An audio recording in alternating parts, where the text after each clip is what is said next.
Hi friends, దృశ్యం cinema దర్శకుడు Jeethu Joseph వలతు వాసతే colonel అనే సినిమాతో ముందుకొచ్చాడు.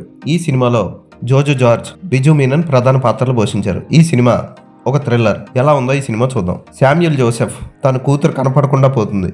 ఇంటి నుంచి పనిచేస్తున్న చోటికి కారులో బయలుదేరిన అమ్మాయి 2 రోజులైనా ఫోన్ చేయదు. తన కూతురికి ఏమైందో తెలుసుకోవడం కోసం కంప్యూటర్లో హ్యాకింగ్లో స్పెషలిస్ట్ అయిన శామ్యూల్ జోసెఫ్ తన కంపెనీ మూసేసినా సరే ఓ చిన్న షాప్లో కంప్యూటర్కి సంబంధించిన వర్క్స్ చేసుకుంటూ బతుకుతూ ఉంటాడు. భార్య కూతురుతో ఉన్న అతని జీవితం కూతురు కనపడకపోవడంతో ఒక్కసారిగా మారిపోతుంది.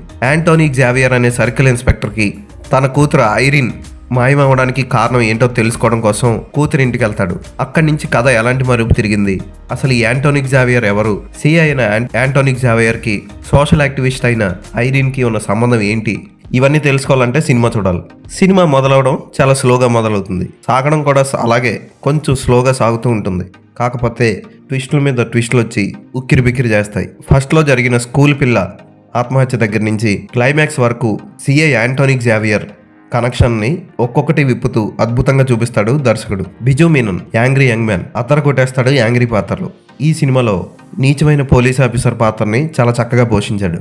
అయితే క్లైమాక్స్లో అతనిలో వచ్చే మార్పుని దర్శకుడు చాలా అద్భుతంగా చూపించాడు. క్లైమాక్స్ని డిజైన్ చేసిన విధానం నన్ను చాలా బాగా ఆకట్టుకుంది. అలాగే జోజు జార్జ్ పోషించిన శామ్యూల్ జోసెఫ్ పాత్ర కూడా ఆకట్టుకుంటుంది. అయితే అతనికి పర్ఫార్మెన్స్కి స్కోప్ ఉన్న సీన్లు అయితే లేవు ఇందులో. కేవలం ఒక పోలీస్ ఇన్వెస్టిగేషన్ ఆఫీసర్ లాగే అతని పాత్ర కూడా ఉంటుంది. యాంటోనిక్ జావియర్ కి శామ్యూల్ జోసెఫ్ కి సేమ్ ఐక్యూ లెవెల్స్ ఉండడం, యాంటోనిక్ జావియర్ ఐక్యూతో శామ్యూల్ జోసెఫ్ ఆడుకునే విధానం ఆకట్టుకుంటుంది. ఆడుకోవడం అంటే అలా ఇలా కాదు, ఇంటర్వెల్ అదిరిపోతుంది. ఇంటర్వెల్ ట్విస్ట్ తర్వాత నుంచి సినిమా మరో మలుపు అందుకుంటుంది. ఫోటోగ్రఫీ పర్వాలేదు, బ్యాక్గ్రౌండ్ మ్యూజిక్ ఓకే, ఒక పాట ఉంది, అదొక స్మూత్ ఫ్యామిలీ సాంగ్ లా ఉంటుంది. సినిమా చూసే గుర్తుండదు. థ్రిల్లర్స్ ఇష్టపడే వాళ్ళు ఖచ్చితంగా ఈ సినిమాని మిస్ అవ్వకండి. అద్భుతంగా తీశాడు సినిమాని.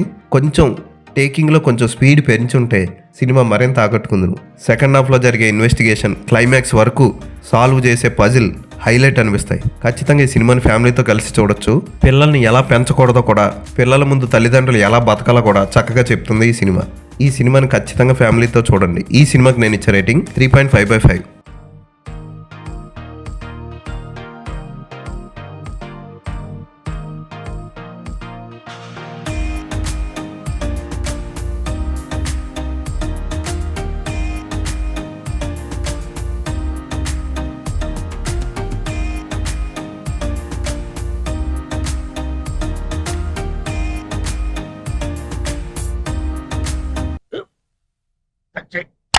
మన స్కూల్ బెంచ్ లాగా ఎంత గట్టిగా ఉందోరా.